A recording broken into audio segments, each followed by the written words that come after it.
the changes between heaven and earth, to use the Chinese term, are depicted here.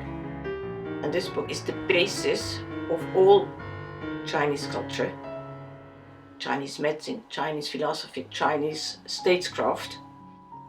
And if Jung says it makes the play of the archetypes readable, then it informs also Jungian psychology.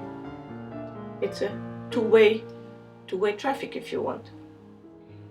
The longer I live with it, the more I start to understand the processes between heaven and earth.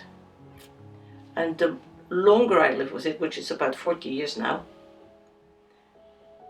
the more I appreciate this, for me, incredible insight that the agent had to understand how the processes work.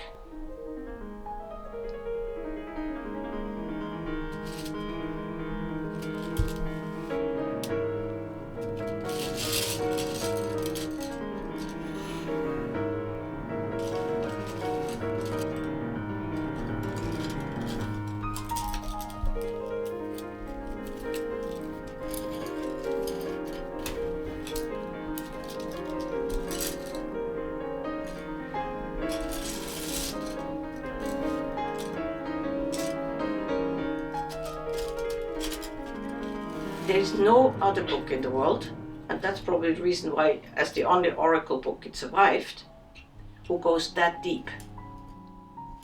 And of course, Jungian psychology, as the first psychology to consider the archetypes,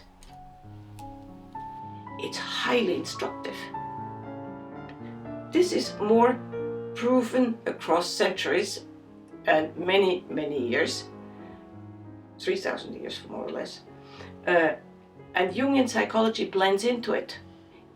Jungian psychology, in a way, works more along the laws of transformation, of individuation, that you can find here, and less according to Western scientific resources or techniques.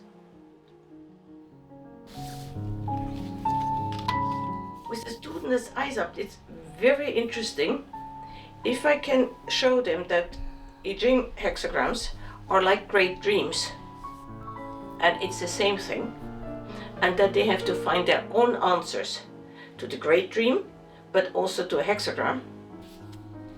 Then I can get them really involved, and of course it involves them in a much deeper level than usual dream interpretation. That's what we are doing. We are trying to articulate.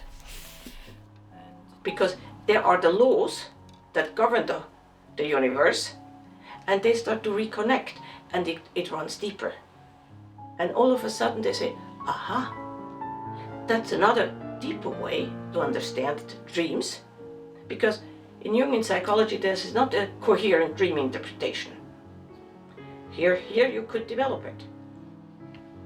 The response of the students is absolutely enthusiastic, because they sense that there's something very essential that is feeding analytical psychology, like analytical psychology feeds the understanding of Western people of the I Ching. So it's really a giving and taking.